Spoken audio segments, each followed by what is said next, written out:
See, the reality is that narrative, that explanation pushes back against the story that Rodgers told 6 weeks ago tomorrow to Pat McAfee. The idea that when the season ended, they said, we'll leave the light on, the door open. Right. If you want to come back, come back. And then something changed after he emerged from the darkened room where he went to contemplate his future. And then that's where he went from being 90% retired to 100% committed to playing for someone other than the Packers.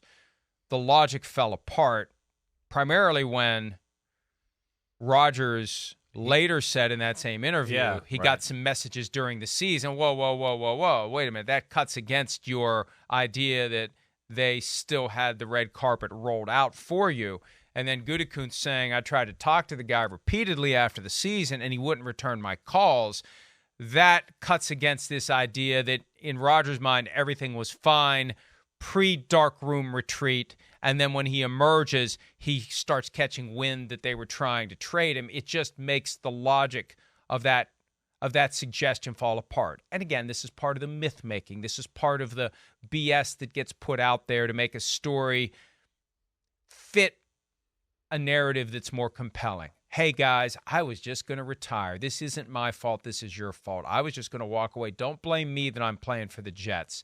If you just would have honored what you told me when the season ended, I would have retired and we would have been done with it and you wouldn't have to deal with me. It's part of that effort. Even though I don't think he cares as much as he would have a few years ago, it's part of that effort to try to win the hearts and minds of the Packers fans, and I don't think Packers fans are buying it. I would agree with that. I mean, it is. I think it came to an end. I think both sides were just sick of each other. I really do. And I do think that, I kind of agree with you there that I think Rodgers is, a little bit trying to have it both ways. And the fact that, from all due accounts, from what Gutekunst is saying and what we've heard and seen, it sounds like Rodgers was fed up, but he doesn't want to let the public and the Packers fan base know that. And he'd rather it be blamed on the Packers than him. Which I get, I do, but we're not, this ain't our first rodeo, and you're right. I don't think Packer fans are buying that by any stretch of the imagination. Either way, I think both were just the way last year went. The amount of talk and just the distraction the Rodgers conversation's been over the last few years, and I think last year coming to a head with not good play.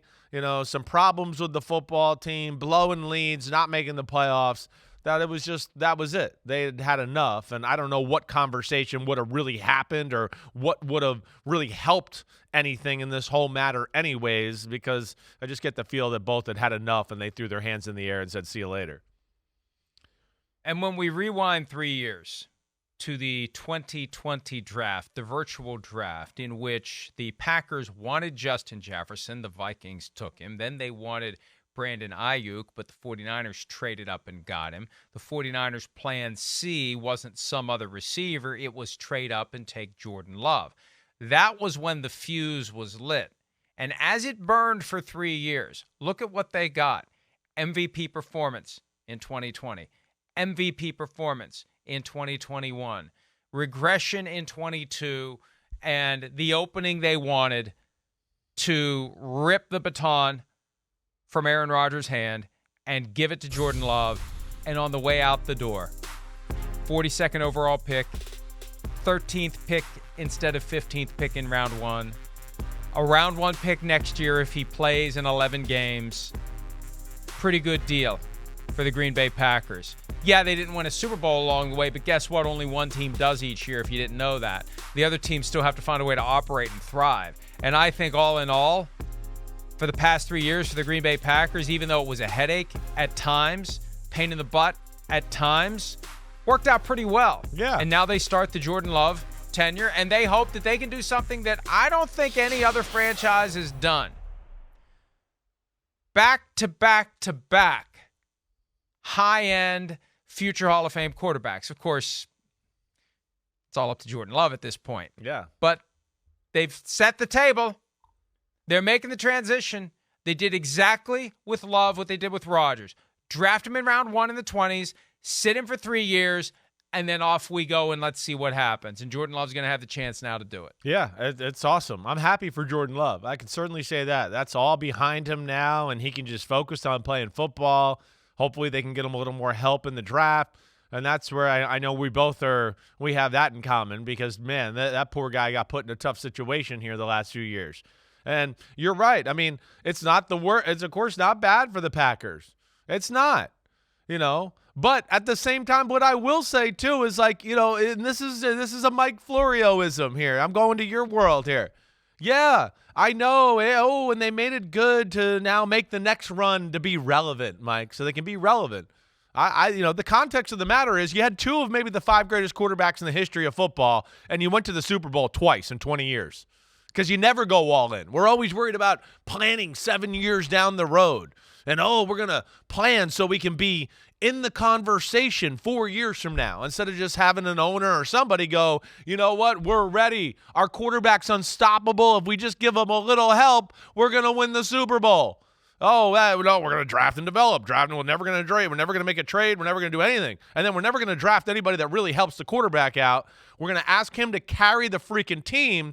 And then when he doesn't, we're kind of just going to sit back and let everybody crap on him and just go, see, he couldn't pull us through. He's not Brady. And I want to go, he didn't have the type of help or whatever. So, yes, to your point, but they still piss me off in a lot of ways too. Well, it really is stunning to think that in that chain of 30 years from Brett Favre to Aaron Rodgers, they have 2 Super Bowl wins, That's 3 crazy. Super Bowl appearances. Right. It's unbelievable. There's only 16 teams in the conference, and they've only made it to the Super Bowl 3 times with 2 Hall of Fame all-time great quarterbacks. Like in the upper room, an right? Indictment of the rest of the organization. Yeah. And that here's the flip side, too, because somebody emailed during the first segment, you guys are just wasting your time here because it's not like the Jets are going to win the Super Bowl this year or next year, and they probably won't. But again, they all say they're trying to win the Super Bowl every year. Some truly believe it. The Steelers are the one team where I truly believe that every year they are going all in an effort to win the Super Bowl within reason. They're not doing the crazy drunken Rams approach where you completely mortgage your ability to win in the future to try to win just one. But Rams catching a stray there. Sorry, Rams. But the Jets are just trying to be relevant. They're just trying to not sink. Look at the AFC right now. Look at their division. Look at all the great quarterbacks in that conference. Remember last year, it was all the great players from the NFC going to the AFC. Well, there's another one this year now. Aaron Rodgers goes from the NFC to the AFC. I mean, look at the quarterbacks in the NFC. Look at the quarterbacks in the AFC. The Jets had to do something to just have a chance. I don't expect them to go to the Super Bowl. Chris, we've talked about this before, but now the great scrum is going to ensue among all the networks. We stay out of it, but we would not be doing our jobs if we don't point out that NBC, CBS, Fox, ESPN/ABC, and Amazon are all going to be pulling their own end of the rope, trying to get as many Jets games as they can. This is the first year that there isn't that default AFC CBS package where you're going to get the bulk of the Jets games on one network. They're all open season. And the Jets have 2 games against the Bills, 2 games against the Dolphins, 2 games against the Patriots. They host the Eagles. They host the Chiefs, the 2 Super Bowl teams from last year. They play at Dallas. Are you kidding me? Thanksgiving Day at Dallas. They play at the Giants. They play at Russell Wilson and the Broncos. They play at the Raiders, a team that was in the mix at one point for Aaron Rodgers. They play at the Browns and Deshaun Watson. This is a great schedule. Their road games, there isn't a bad road game. The only road apple home games, and they're not even, it's still Aaron Rodgers playing for the New York Jets. The Commanders, we don't know what they're going to be. The Falcons, maybe they're going to be very interesting this year. The Chargers, that's a good game, so I don't want to write that one off. And the Texans. So not a lot of easy wins, a lot of compelling games, and the Jets, Chris, I think are going to be this year's version of the Broncos, where you're going to turn on the TV every weekend. There's going to be a standalone game featuring the New York Jets. Yeah, there could be. I expect better results than the Broncos. And, I think this move is, again, I don't know what it's going to amount to either. But I think it's more than just like, hey, let's be relevant move. I think they're going all in to what you're talking about, Mike. Whether that works or not, I don't know. Like you said, the AFC it's as good as we've ever seen in my lifetime. I've never seen the AFC like this. It's probably the 70s since the last time it's been this dominant. So you look at that and the players they got. Yeah, I know nothing's assured, but I will give them credit and say this is an all-in move. I mean, they have a top 5 defense in football, right? You go through their offensive roster, and when healthy, you go, damn, that's a pretty damn good group they got right there. They gave money to Lazard. They got McCole Harbin in free agency. I look at them and go, no, I think they are going all in. Now, whether that works, I don't know.